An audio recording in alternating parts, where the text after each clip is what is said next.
Cebuana Lilier's new campaign. Maraming layouts at outfit changes kasi the different photos will be used for the whole year. Pero it's gonna be an easy shoot kasi magaan lang yung shoot requirements at simple lang ang concept since dapat mas maging reachable ang approach. So, let's do this!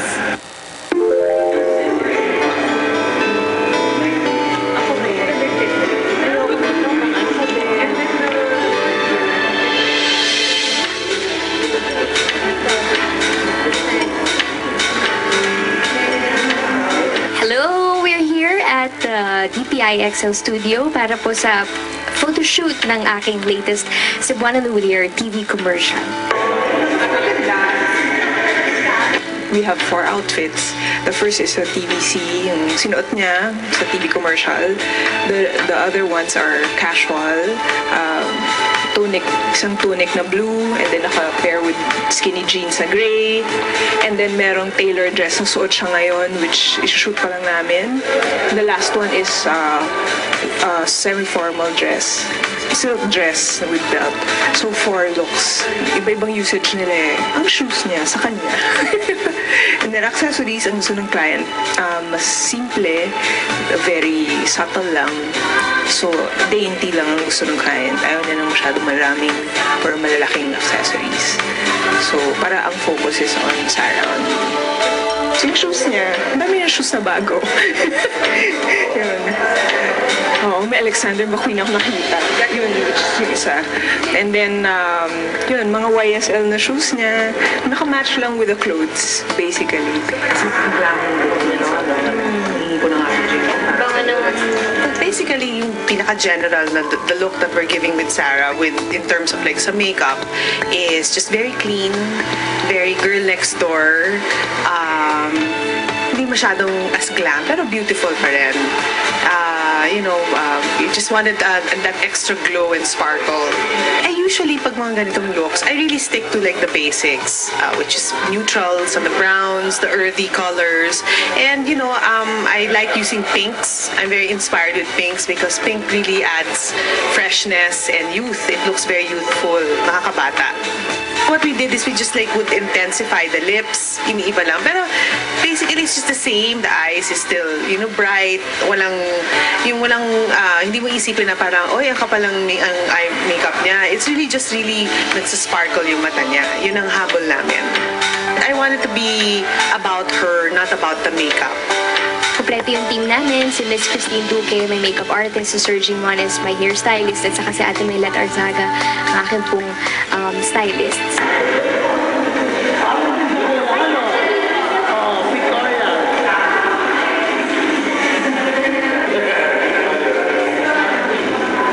Ito yung bagong campaign ni Sarah for Cebuana Lillier. Usually kasi when we shoot, it's a composition of different layouts for the whole year for the campaign. So ito na yung ginagamit nila for the whole year sa stores, print ads, billboards. So basically parang library of shots siya, different shots. We're doing the first one, which is the original, which is what you see in the commercial. It's just middle parted and soft wave. Nag-start kami ng mga, kinola ko ng 3, dumating po ako ng 3:30 kasi medyo po ma-traffic. Tapos, ayun, nag-shoot naman kami kaagad at saka mabilis naman si Mark Nicdao. Si Mark Nicdao, magaling pa.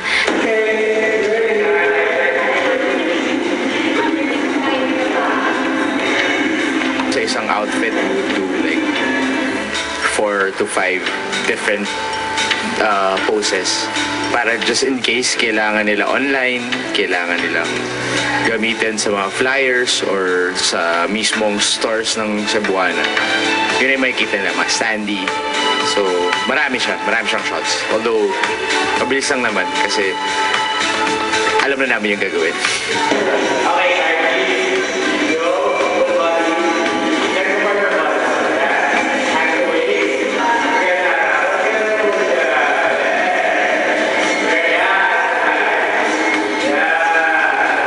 Basically kasi yung Cebuana naman, very wholesome lang siya. So, everything's just almost near her personality kasi wholesome naman si Sarah and walang masyadong mga madaming things about styling.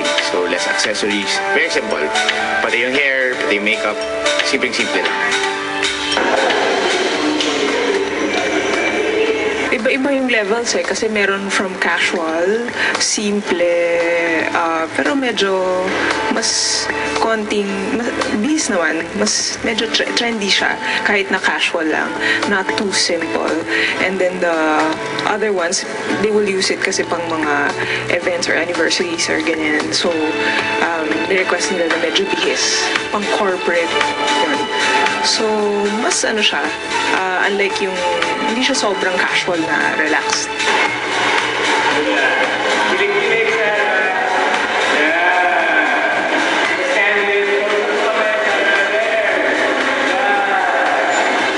Much relatable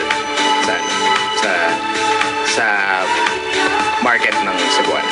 As you can see, we're shooting the second layout today. So, mabilis naman si Mr. Mark Nick daw mag-shoot. So, and Kristen Luke, she's quick also. So, the whole team is working really well. So, everything turns out so good. We're doing the second layout, which is just less wave naman. Mas less pa compared to the first one, what you see. Yung light parang, usually naman parang daylight lang eh. So basically parang on a normal day na sunny, parang ganun yung setup. So far, so good. I'm really enjoying this photo shoot kasi matagal ko nang kakilala at katrabaho ang mga taong part ng team for this shoot. Kaya naman, sobrang comfortable ng atmosphere sa studio. Walang hassle ang shoot, so nakakagana talagang mag-work. And I know, magiging maganda ang results ng print shoot because the members of the team are really good at their respective crafts.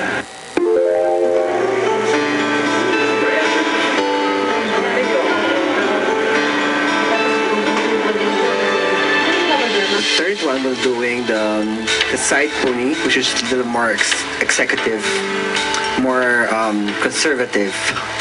Simple lang, madali lang, simple lang yung ngayon. Hindi ganun ka-complicated. Tuloy-tuloy lang. Marami kami kasi library of shots. So, ang dami yung ginagawa per outfit. Marami siyang layouts. So, pero with her kasi memorize na yung moves eh. So, busy photog. Yun. Yung mga props na yan kasi pag nilabas nila, lalagyan nila ng mga text. Yung mga copy nila, lagay nila sa board na hawak ni Sarah. So like for example, mga offers ng Cebuana, doon nila susulat sa board yung mga hawak niya. Pati yung mga inuupuan niya, yung idea doon is doon nila susulatan ng text tsaka ng copy. So si Sarah lumalabas na nakaupo siya doon sa mga copy text. So may interaction, kumbaga. Yeah, we're doing 4 different looks, 4 changes. But of course, yung 4 changes na yun, there's like 100 variations of movement or poses. Nakasandal, nakaupo, nakahiga, ano pa ba? Lahat ginawa niya. Tapos pa rin ang energy level niya, parang kompleto yung tulog, kahit konti lang ang tulog. I mean, that's Sarah naman eh. Once she's working naman eh. Hindi niya iniinda. Or she's not even saying or complaining na she didn't have enough sleep because she came from a taping. No, you never hear her say that. So, hanggang ngayon, ayun, ang taas ng energy niya. Post lang siya ng post. Ayos! Sarah and I, we haven't worked in a while. So, I think she lost some weight. Baka sa kakatrabaho rin. But, it suits her. It suits her. Hindi naman, it doesn't look unhealthy. Oo, matagal na since the last time we worked together. So, happy ako to see her again, to work with her again. At saka, yun nga na na-makeupan niya ako. Siyempre, iba din ang touch ng ang makeup ni Miss Christine Duque. Ang bawat isang makeup artist magkakaiba ng look na naibibigay sa akin. So, ayun, happy ako. Sarah naman has always been a very, how do I say it? She's a beautiful person inside and out. It's just talagang siguro ngayon kasi nagdadalaga na talaga siya. She's getting to be like growing to be a young lady already. So talagang lumalabas ang nagbo-bloom na siya. This is her moment na ngayon. Ang feeling ko talaga mas gaganda pa si Sarah as the years go by. Ganda kasi yung smile ni Sarah. Instant, ano yun eh. Instant glow sa face pag nag-smile si Sarah. Yun yung pinakamagandang asset. Kung ano man yung sabihin ko, it's nothing much more pag sa cinema. Kasi yung pelikula, mas mahirap gawin yan kasi may script. Yung sa akin naman, ka-capture ko lang yung right moment. So whatever it is that Sarah does here in my shoot, wala lang sa kanya yun. Kasi magaling siya artista eh. Magaling siya magpakita ng emotion. Oo nga eh. Marami nga nagsasabi. Ewan ko. Pero mukhang inner glow eh. Because Sarah's just very happy. She's very excited. Glowing. Kasi, only Bello touches my skin. Who touches yours? So, yun. Siyempre, I use Bello Essentials products. So, saka, yun. Lagi naman eh si Sarah. Ngayon, mas napansin ko lang, mas naging fit siya. Mas active compared sa last time. Active na siya noon, mas active pa siya ngayon. Tapos mas, the usual, masaya naman katrabaho si Sarah. Tsaka, sobrang alive lagi. Si Sarah super professional yan. Kahit pagaling siguro ng 3-day shoot yan, oras na dumating siya sa trabaho or sa responsibility niya, laging 100% yung energy. So, never ko namang nakita nagkaroon ng mood swing si Sarah. Kasi nga, professional siya. And gusto niya rin, syempre, yung mga clients, masaya. So, like me, sa trabaho ko rin, parang kahit na gaano ka kapagod, or tayong lahat, kahit TV crew, kahit gaano ka kapagod, hindi mo pwedeng pakita na pagod ka. Kasi, it's your job to perform. And for us, it's our job to deliver dun sa clients natin. It was easy, it was fun. Kasi nga, 4 layouts lang kami. So, maganda yung shoot namin ngayon. Sunod-sunod naman yung mga shots. Ayun. So, madali lang.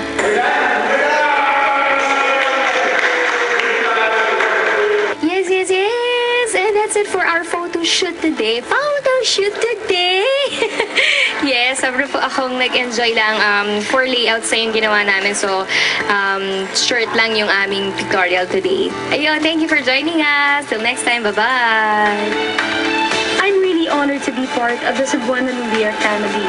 Kahit nung wala pa ako sa show business, kilala na talaga sila sa iba't ibang sulok ng Pilipinas. And for several years now, ako pa rin ang pinagkakatiwalaan nila bilang endorser. It's really humbling and flattering at the same time. So, maraming salamat po sa Cebuana Lumiere. Thank you also to the millions and millions of clients that continue to support Cebuana Lumiere. Sana hindi po kayo magsawa. Thanks for watching, guys. Till my next entry, much love, Sarah.